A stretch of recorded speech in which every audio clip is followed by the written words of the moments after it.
자고 일어나면 달라지는 세상. 도시는 숨가쁘게 바뀌고 있습니다. 부산 역시 마찬가지인데요. 앞만 보고 내달려야 하는 현실에서 오래된 것은 어느덧 진보한 것이 되고 말았습니다. 그래서 도시에선 낡은 것을 찾아보기 힘들게 됐고 근대의 공간도 예외 없이 사라지고 있습니다. 그 옛날 도시를 수놓았던 일본식 목조 건물, 서양식 벽돌과 대리석 건물, 이 많던 건물들은 다 어디로 갔을까요? 부산 근대의 흔적을 찾아가 봅니다.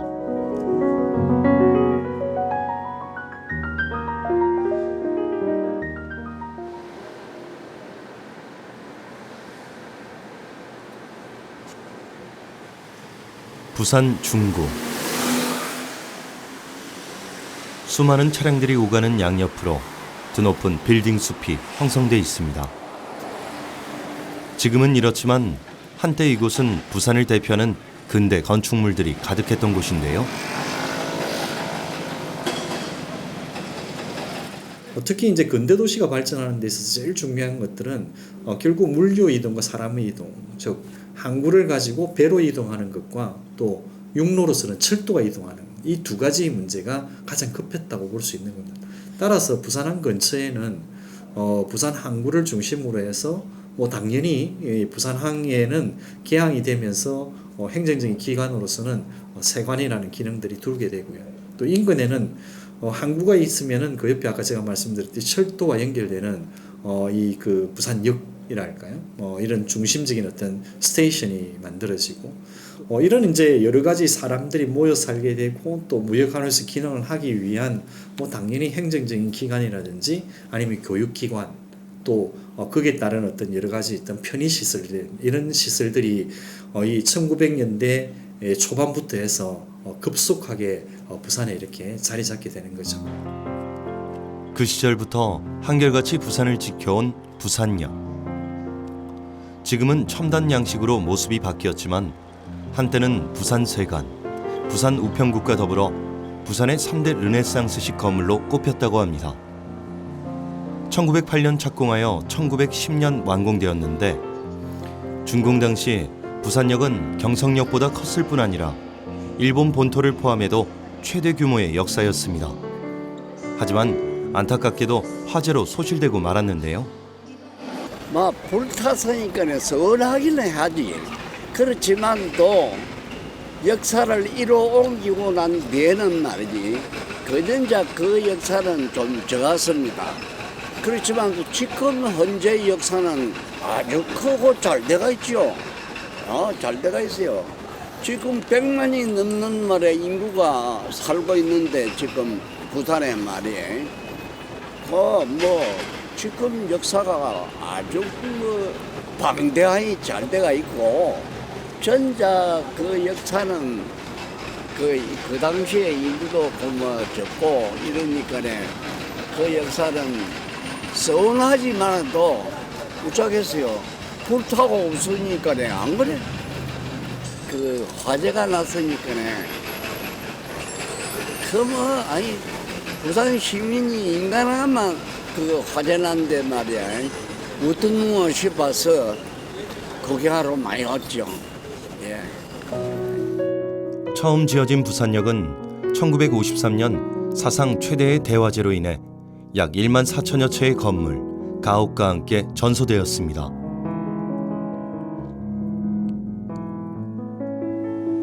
부산은 옛 흔적을 잃어가는 도시지만 그래도 곳곳엔 잊고 지냈던 근대 건축물들이 살아 숨쉬고 있는데요.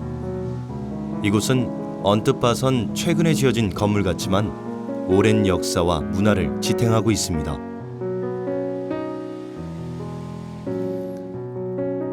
국내 전력산업의 중추를 담당하던 남선전기의 사옥으로 1930년대에 지어졌으니 무려 80년이 넘는 세월을 견뎌온 겁니다. 1932년 일제강점기 시절 조선 와사전기라는 곳에서부터 시작되었습니다. 조선 와사전기는 부산 경남 지역의 전등 및 전차의 전기 공급을 위하여 이곳에 건물을 짓고 옆에 발전소까지 같이 지어진 건물입니다.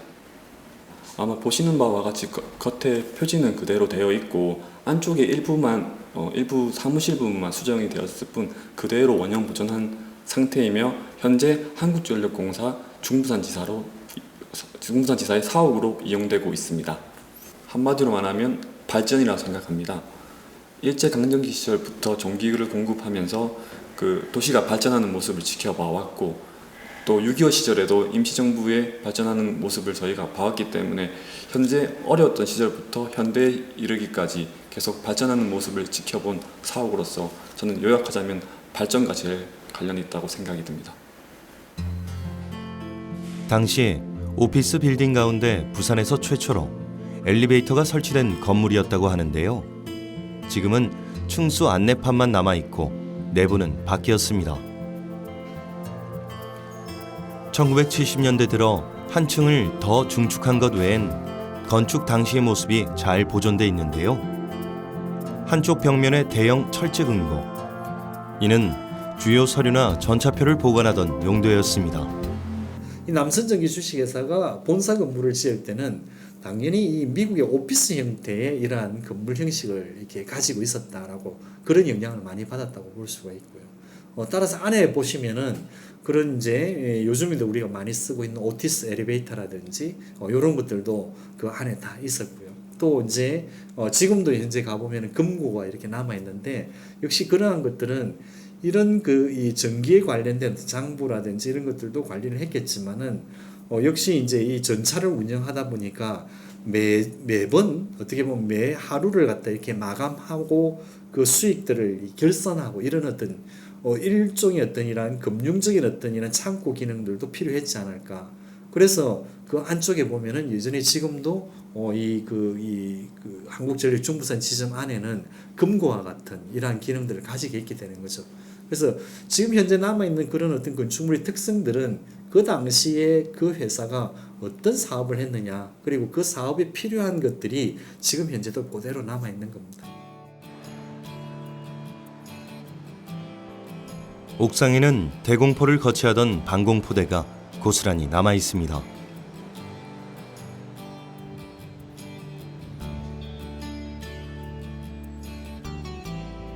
지금은 철거되고 형태만 남은 증기식 난방장치도 눈에 띕니다.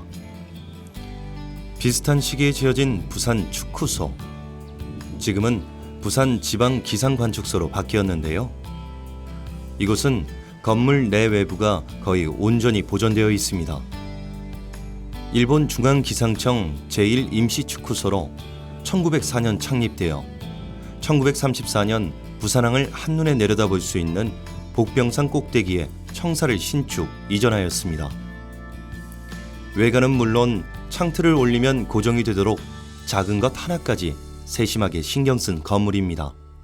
1930년대 임시관측소에서 부산 기상관측소를 만들 때 그 당시에 일본 건축사들은 그 표현주의 모든 양식을 많이 추구했기 때문에 부산 대청동에 있는 관측소의 경우에도 그런 표현주의 방식이 많이 들어왔습니다. 그래서 외관을 보면은 선박 형태를 그대로 본땄고, 그리고 제일 위층은 그 선장실, 조타실 형태를 그대로 가지고 있는 외향적인 특징인데 이게 표현주의적 모든 양식을 그대로 표현하고 있습니다. 그리고 천장의 몰팅이라든지 기타 외벽 같은 경우에도 한 장 한 장의 벽돌을 구워서 그 모습을 상당히 수려하게 만들었기 때문에 부산광역시에서도 이런 건물의 특징을 고려하여 2001년도에는 부산광역시 기념물 제51호로 지정되기도 하였습니다. 1930년대 지어졌을 당시의 모습이 지금도 잘 보존되어 있습니다.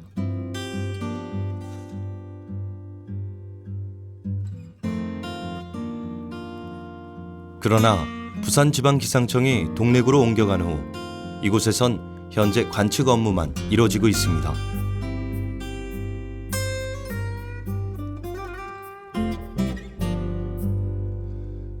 역사로 본다면 대한성공의 부산주교 좌성당도 빼놓을 수 없는데요. 대청로의 복잡한 상가골목을 몇 차례 드나들어야 찾을 수 있는 곳입니다. 로마네스크 양식을 본떠 붉은 벽돌로 쌓아올린 성당은 어느덧 91살이 됐습니다. 성당 내부 역시 마치 시간의 흐름이 멈춘 듯 옛 모습을 그대로 간직하고 있었는데요. 24년도에 이 건물이 세워질 당시에는 이 건물이 한국인을 위한 건물이 아니었고요. 바로 일본인들을 위해서 일본인들의 신앙생활을 할 수 있도록 하기 위해서 지어진 건물입니다. 이 지역의 일본인들을 대상으로 해서 선교를 시작을 해서 24년도에는 약 신자들이 한 40여 분 정도 생기면서 교회 건물을 지어야 되겠다라고 하는 그런 생각들을 하게 됐던 것이죠. 비록 일본인들을 위해 지어진 성당이지만 소박한 모습이 온통 경건한 분위기를 자아내는데요. 이곳은 부산시와 경상남도, 경상북도를 관할하는 대한성공회 부산교구의 17개 성당 가운데 1호 성당이라고 합니다. 소형 예배당이지만 그 건축학적 가치를 인정받아 지난해 문화재로 등록됐습니다. 어찌 보면 이 마을 주민 한 분 한 분이 다 자부심을 아마 느껴도 좋을 만큼 막 우조함을 안 느꼈으면 좋겠다는 생각이 제 생각입니다만, 이 마을에서는 그래도 그 유적지다운 그런 머물을 또 갖추고 있어. 아마 마을 주민분들이나 부산 시내에 계신 분들은 한 번쯤은 찾아와보다 방문하셔도 우리 그 신부님이 항상 문 오픈시켜 놓으니까 찾아와 보셔도 좋지 않을까 싶습니다. 일제강점기, 일본은 무기를 만들 목적으로 종을 가져가려다 항복 선언 후 가져가지 못했다고 하는데요. 특히 목조 자재로만 지어진 종탑의 견고함은 놀라울 정도입니다. 텍사스 거리에 우뚝 서 있는 붉은 벽돌 건물. 1922년 한국인이 지은 최초의 근대식 종합병원인 옛 백제병원인데요. 개항 후 하나둘 모습을 드러낸 붉은 벽돌 건물은 부산 근대의 시작을 알리는 신호탄이었습니다. 당시 벽돌 건물을 4층 이상까지 만든 것은 아주 획기적인 일이었는데요. 지금은 내부의 쓰임새가 많이 달라졌지만 초기 병원의 원형을 볼 수 있어 큰 가치가 있는 건물입니다. 옛 백제병원이라고 이름은 지금 바꿨고요. 그 신세계 빌딩으로 이름이 불려지고 있었는데 1922년 최용해 씨가 지은 부산의 최초 현대식 병원이었고요. 5층짜리였었고요. 부산시에서 철거 명령이 났었어요. 근데 이제 이 건물이 워낙 튼튼하게 지어져서 철거가 되지 못하고, 근데 이제 좀 보수를 해가지고 사무실로 지금 지금까지 사무실로 쓰고 있는 상태입니다. 당시엔 이 5층 건물을 보기 위해 구경꾼들이 몰려들 정도로 큰 화제를 모았다고 합니다. 그리고 부산에 이제 역사들이 하나씩 건대가 거의 없어져 버렸어요. 그런 마지막 건대일지도 모르겠어요. 그런 건대적인 이미지를 갖고 있으니까 좀 복원을 해서 그 옛날 기억들을 되새김질 할 수 있는 그런 추억의 장소가 되고 싶은 거죠. 병원이 문을 닫고 이 건물은 중국 음식점을 거쳐 일본군 장교 숙소, 해방 이후엔 학병 치안본부, 예식장 등으로 바뀌어 왔다고 합니다. 그러나 건물 내부는 비교적 잘 보존된 편인데요. 단순히 보존을 넘어 당시 모습을 복원하는 작업도 준비 중입니다. 지금은 사라진 옛 부산세관 건물도 2층 벽돌 건물이었습니다. 부산시 문화재로 지정됐지만 1979년 6월 도로 확장 공사로 철거됐는데요. 1910년에 완공된 부산세관. 항구 도시로서 세관의 역할이 중요함에 따라 일본은 세관 건축에도 심혈을 기울였습니다. 현재 부산 세관 앞마당에는 이곳과 어울리지 않는 조형물이 하나 있는데요. 이는 처음 지어진 세관 건물의 꼭대기를 장식했던 종탑 부분입니다.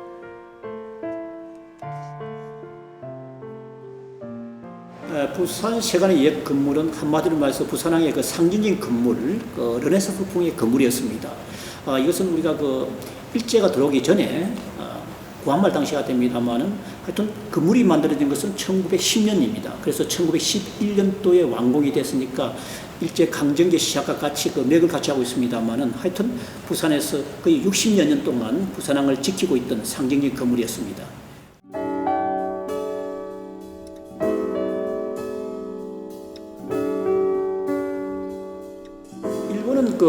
이 부산 세관과 같은 이 건물을 일본 측에서는 요코하마항에 요코하마 세관이 그런 건물이 지어졌고, 또 부산 우리 한반도 쪽에는 우리 부산 세관이 그런 건물이었습니다. 그러니까 대한해협을 두고 양쪽에 이런 건물을 지었다는 것인데, 이것은 주로 이 개항장에 보면은 우리나라뿐만 아니고 특히 상해 같은 경우도 유럽인들이 조차지에 그네들의 유럽형의 서구식 건물을 많이 지었는 것처럼 일본도 유럽형의 양식 건물을 가져와서 부산에 지었는데, 아무래도 일제의 자기들의 교도부를 마련하는 과정에서 아무래도 전시적인 효과 그런 것도 많이 노리지 않았는가 그런 생각이 듭니다. 당시 부산 세관은 영국풍 르네상스 양식의 2층 건물이었는데요. 기역자로 꺾인 우측 모퉁이에는 팔각의 4층 탑을 세워 세련미를 더했습니다. 건물이 비대칭 구성을 이루고 있으면서도 안정감이 잘 배려돼 있었다고 합니다. 세관과 같은 해에 지어진 부산 우평국 역시 부산항 도심지에 새로 등장한 근대식 건물로 명성이 높았는데요. 최초의 우체국은 1876년 일본 관리청 내에 설치된 사무소였다고 합니다. 부산 우평국은 2층 건물로 외벽에는 화강석 위에 벽돌을 쌓고 꼭대기에 돔 형식의 지붕을 놓은 전형적인 르네상스 양식의 건물이었습니다. 이 우편국이라고 하는 어떤 이러한 준공공기관의 역할을 가지고 있었고요. 또 이것은 한편에 요즘에 이제 좀 성격이 바뀌었습니다만은 이 금융기관의 어떤 역할들도 요즘에 하고 있는 거죠. 근데 그런 측면에서 볼 때 이런 건물들하고는 조금 차별화된 아마 이런 건물을 짓고 싶었다라고 봐지고요. 그때 아마 썼던 건물의 외관 재료들도 앞서 설명드린 두 개의 건물이 벽돌이었다면 이것은 화강석으로 지어졌던 건물이었습니다. 외관의 어떤 모습을 보면 마치 외국의 우리 서양에서 이렇게 보았던 이 대리석으로 화강석으로 지어졌던 그런 건물들하고 거의 손색이 없은 건물들이었고요. 그런 건물의 유행이 또 하나 있었던 게 이제 그 당시에 있었던 조선은행 부산 지점 건물이 똑같이 이 화강석 건물에 그러한 이 르네상스식의 이 외관을 가지고 있었던 건물이 부산에 있었던 거죠.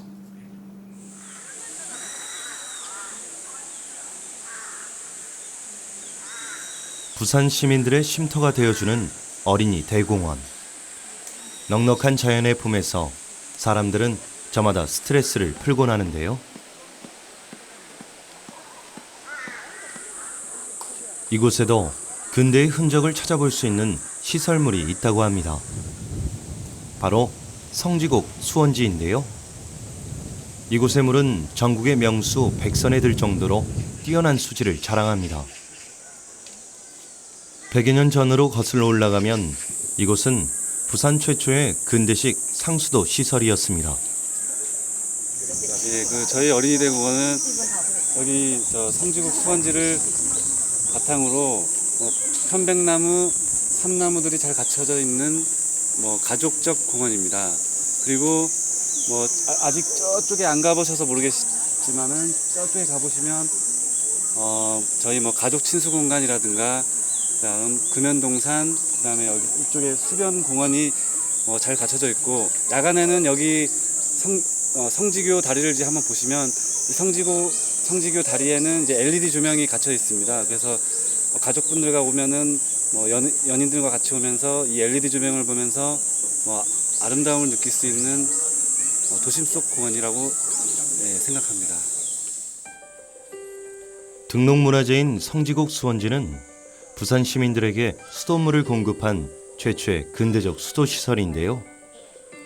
수도용으로 축조된 우리나라 최초의 콘크리트 중력식 댐으로 높이가 28m, 길이가 112m에 달합니다. 상수도가 각 가정에 공급된 건 서울이 가장 빠르지만 근대적 시설이 도입된 것으로 따진다면 부산이 한 발 앞서는데요.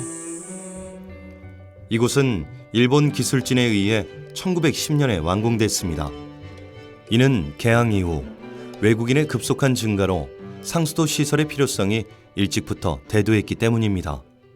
여기 저희 성지곡 수원지는 1900년대 이제 러일 전쟁이 있고 나서 부산으로 이제 급격하게 인구가 모이고 증가하게 됐습니다.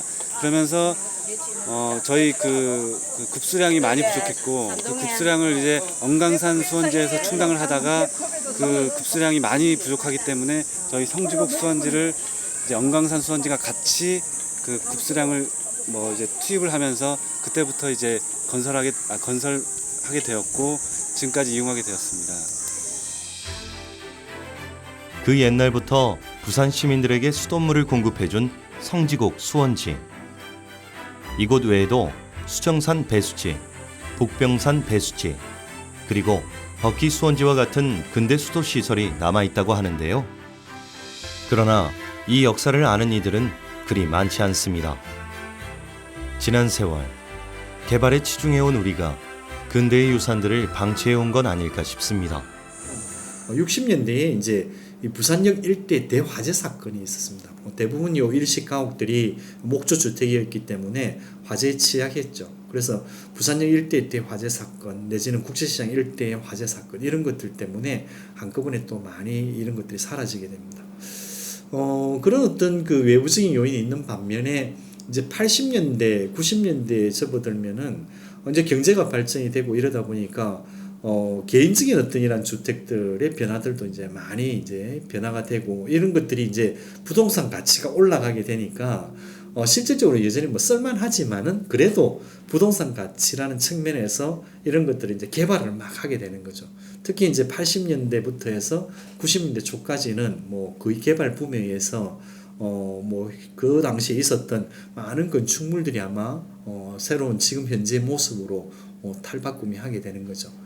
그런 모습들이 근 90년대까지 지속되어 오지 않았나라고 봅니다. 개항과 함께 도시의 기틀을 마련한 부산. 그 중심에는 근현대사의 고난과 시련, 그리고 부산의 이야기가 녹아있는 근대 건축물이 있습니다.